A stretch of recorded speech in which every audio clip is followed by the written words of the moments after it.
Bă, băiete, momentul ăsta trebuie să fie ca o clipă suspendată în veșnicie, să o înfioare din cap până în picioare.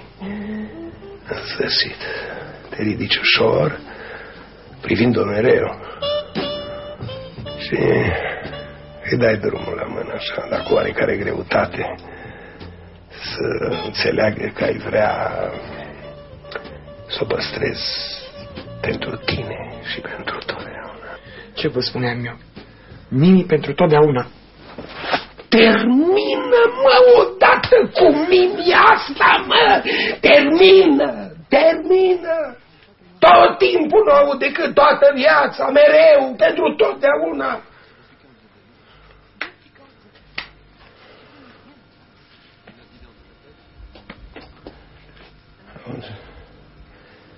Ce scătuie pe Mimi asta din cap? Operație pe creier.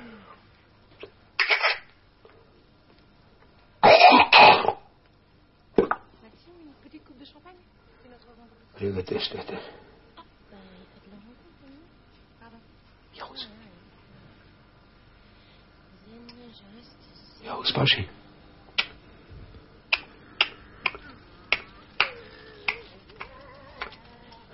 Foșnetul hainelor.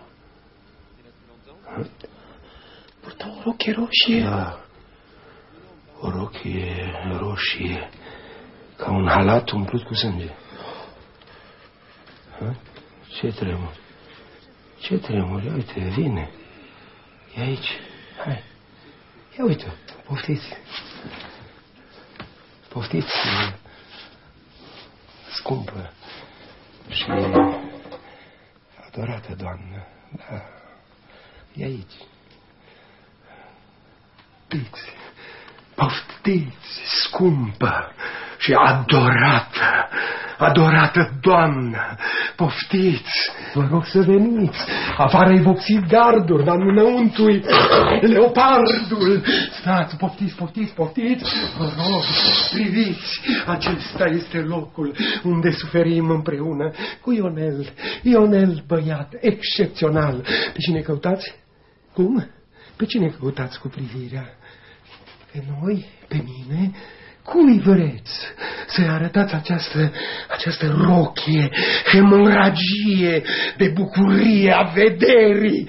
Veniți, doamnă, veniți de când visam să vă iau în brațe, să vă sărut picioarele, burtica, sânii, sunteți îngeri, sunteți un vis, vă rog, nu vă smulgeți din brațele mele, doamnă. Ce păr superb aveți! Vă rog, întindeți-vă, vreau să vă mângâi părul acesta care seamănă cu pădurile tropicale.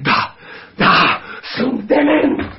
Vreau, vă doresc, vă poftesc, lăsați-mă să stau cu dumneavoastră, să vă iubesc. Mimi, iubire, ce ai? Pe cine cauți? Pe cine? Doar eu, tânără, dorniță. Ce parfum sălbatic mă amețește. De ce stați în picioare? Sunteți o statuie. Parcă sunt într-o poiană cu flori. Ionel, unde-ai dispărut, Ionel? Mimi vrea să te vadă. Mimi, doamnă, veniți, Ionel. Vrea să te vadă, e veselă, e bucuroasă că ne vede. Ia uite, parcă suntem la Toro. Haide, șapama! Asta e, minune. Veniți cu mine, vreau să vă invit la dans. Așa e viața, o bucurie, magnifică faptură. Spune-mi, n-am crezut niciodată că frumusețea dumneavoastră este. Mimi e lângă noi. Ia uite, o țin în brațe. E cea mai dulce alinare. Ionel! Bună, Mimi! Așa. Mimi... Cum? Da.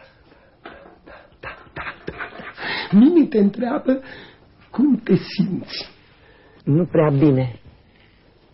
N-am apucat să fac curățenie, a venit salvarea prea repede. Bravo, bravo. Bravo, ești un băiat cu minte. Vă rog, permiteți-mi să vă duc cu mine. Unde? În spital. Pentru că noi aici trăim. Aici ne bucurăm de viață. Dumnezeule, n-am visat să o am pe Mimi aici lângă mine. Nu mai văd nimic. Nu-mi imaginam. Nu puteam crede că perfecțiunea își poate depăși limitele. Ce brațe, Doamne, ce brațe, ce umeri, sculptorii sunt niște ticăloși, au trăit în zadar, pictorii lumii au mâzgălit himere, splendoare, te văd, splendoare, Doamne, ce mâini delicate, atinge clapele sufletului meu, simt muzica învăluindu-mă, Doamne, nu știu, îmbrățișează-mă, vai, ce piele,